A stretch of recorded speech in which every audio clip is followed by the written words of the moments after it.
Here's something that might surprise you. The instant tea powder market, Yeah. it's not small change. It clocked in at, wait for it, over $1.5 billion in 2024. Wow. Okay.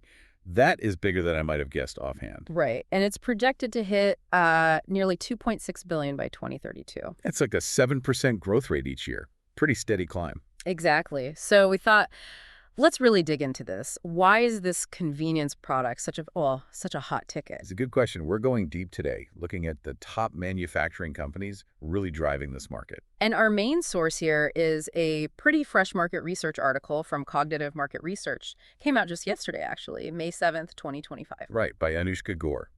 And it really points to a few key drivers. Yeah. Convenience, obviously. King, always. But also this huge health focus we see everywhere now. And the whole ready-to-drink trend, right? Yeah. People want things fast. Totally. It's less about the ceremony, maybe, and more about fitting it into busy lives and making it healthy, too. So that's our plan for this deep dive. We want to give you a clear sense of who's leading the pack in instant tea. What makes them successful, what strategies they're using. Yeah, basically, what can we learn by looking at the big players in this, well, surprisingly dynamic market? It's more than just powder in a jar. Definitely. Right. And we'll be looking at a few things for each company, sort of comparing them. Like how much money they're making, their market share, that kind of thing. And what kinds of tea they offer, flavored, herbal, organic, sugar-free, the whole range. Plus the techs they use, like spray drying or freeze drying. That makes a difference in quality. Oh, for sure. And sustainability packaging, where they get their tea from. That's huge now. Absolutely. And, how far their reach is globally, and if they're putting money into R&D, into what's next. Okay, let's get into it then. Steep ourselves in the details, you could say. Ah, nice one. According to the research, the #1 player, the current leader globally, is Ajinomoto General Foods, AGF. AGF, right. They hold about, 15.5% of the market? That's it. A pretty significant chunk. And they're based in Japan. Isn't there a craft foods connection? Yeah, it's a joint venture. Yeah. So Japanese base, but with that international partnership history. That's interesting. Gives them probably a mix of expertise and maybe distribution muscle. Seems like it. The report highlights their massive portfolio. They do coffee, too, not just tea. Ah, okay. Diversified. And they're really strong in Asia, Japan, China, Southeast Asia. Makes sense. The tea drinking regions. But they're also pushing into North America and Europe now. Expanding their reach. Yeah. Smart. What about revenue? Estimated around $3.2 billion for 2023. And instant tea is apparently a vital part of that. Wow. Okay. So what's driving their success, according to the research? Seems to be innovation. They're not just sticking to basic black tea. Right. You mentioned herbal functional stuff. Yeah, like adding vitamins, antioxidants, really leaning into that health angle. And sustainability, too, you said. Yeah, responsible sourcing, better packaging, Mhm. picking those boxes, plus just solid distribution. Sounds like a well-rounded strategy. Hard to beat. Okay, moving on. Next up, capturing a notable 12.3% share is CB Shaw & Co. They operate as Tweak. Tweak. Based in India, right? Correct. And their reputation seems built around premium quality.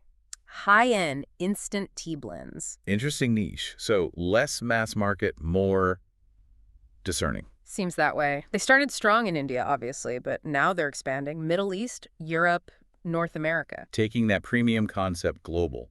Any revenue numbers? Total revenue estimated around $1.1 billion in 2023, and instant tea is a big slice of that pie. Okay, so what's their secret sauce besides premium?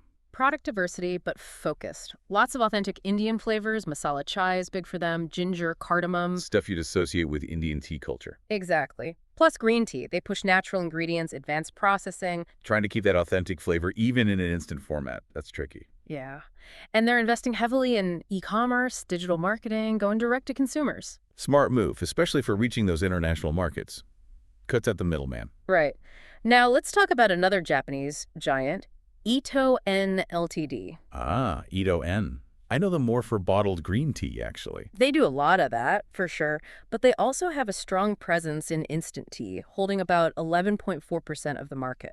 Okay, Impressive share, too. They're a big beverage company overall. Huge. And their whole brand image really leans into that health-conscious consumer base. Yeah, the green tea focus helps there. Where are they strong geographically? Well, Japan, obviously, but also big in the US, Southeast Asia, and parts of Europe. Their 2023 revenue was over $3.8 billion. Wow. Bigger than AGF's estimate. And instant tea is a key part of that. A significant contributor, yeah. So what gives them the edge, especially with health-focused buyers? Quality, quality, quality. The research mentions premium leaves, but also their tech. Freeze drying comes up again. Right, preserves more of the good stuff, the flavor and the compound. Exactly.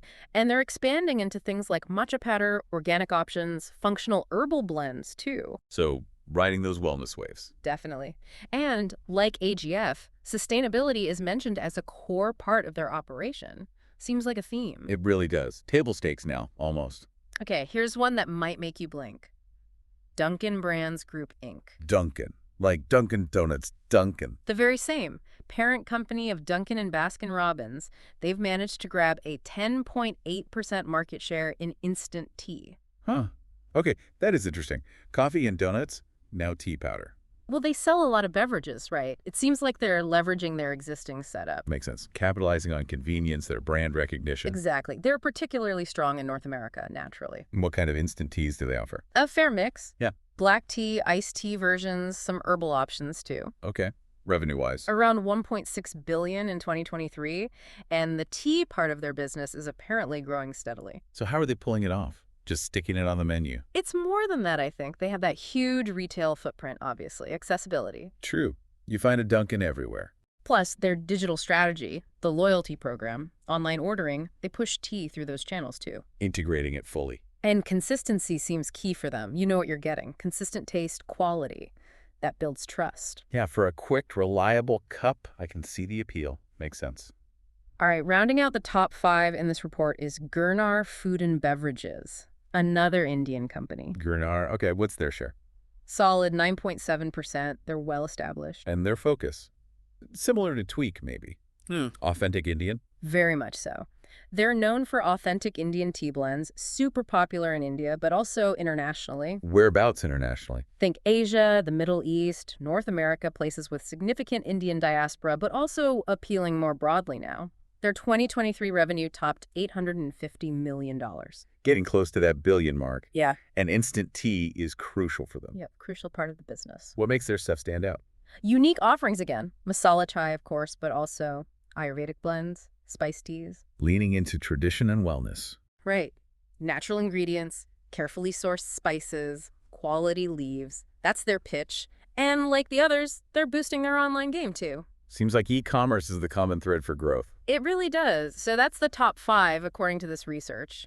But the report doesn't stop there. It also mentions the big, established global names. Right, like Tata, Nestle, who else? Coca-Cola through Honest Tea, Unilever with Lipton, Twinings, the usual suspects in the broader tea world. And even they face challenges in this specific instant market. Apparently so. It's not all smooth sailing, even for the giants. What kind of headwinds are we talking about? Well, that growing demand for natural, organic options, it puts pressure on everyone. And the health trend sometimes cuts the other way, right? People wanting freshly brewed tea instead of instant. Exactly. Plus, you've got smaller, maybe regional or artisanal brands popping up, being nimble. Competition from all sides.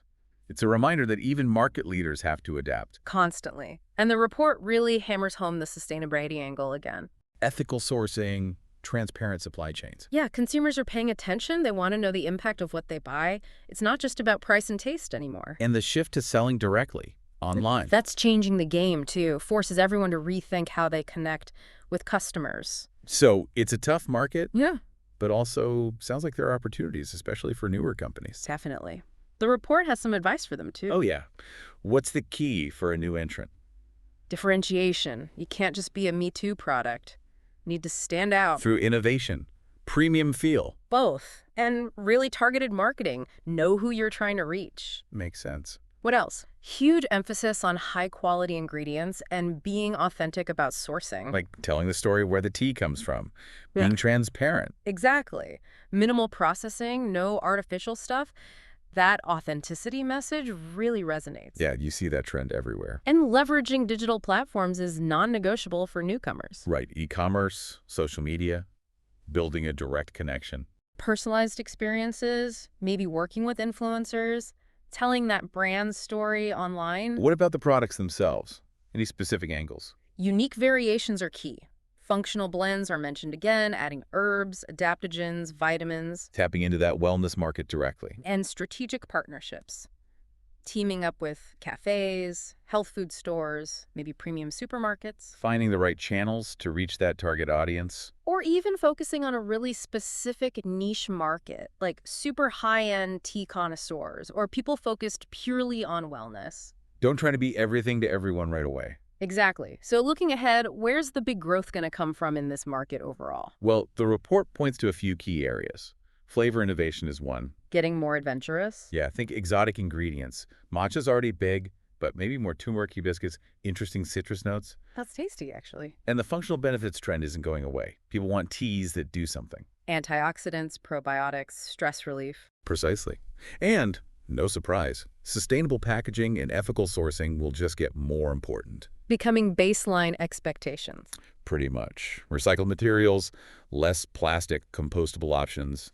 And then there's geographic expansion. Where to? Emerging markets seem promising. Southeast Asia, Middle East, Latin America.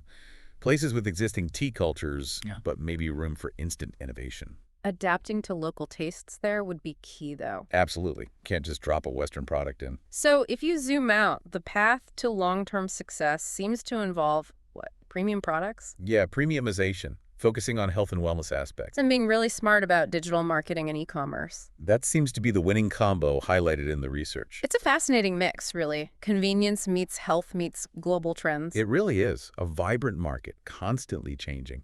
Understanding consumers and being ready to adapt seems critical for everyone involved, big or small. Okay, so let's quickly recap this deep dive. We've seen the instant tea powder market is, well, much bigger and growing faster than many might think. Driven hard by convenience and that ever-present health focus. The top companies like AGF, Tweak, Edo-N, Dunkin, and Girnar, they're all using slightly different playbooks. Yeah, from broad portfolios to very specific premium or authentic niches. And for anyone looking to get in or gain ground, the message is clear.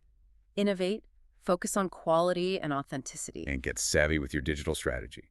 Plus, don't forget sustainability. Absolutely. It all comes back to understanding what today's consumer really wants. It really does. It shows how even something simple like instant tea reflects these big shifts in how we live and what we value. So on that note, here's a final thought for you to mull over. Let's hear it. We've talked about convenience, health benefits, sustainability, unique flavors, all these forces shaping the market.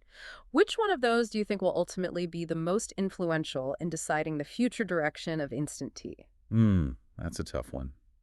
Convenience is powerful, but health and sustainability are gaining so much ground. Something to ponder as you perhaps make your next cup.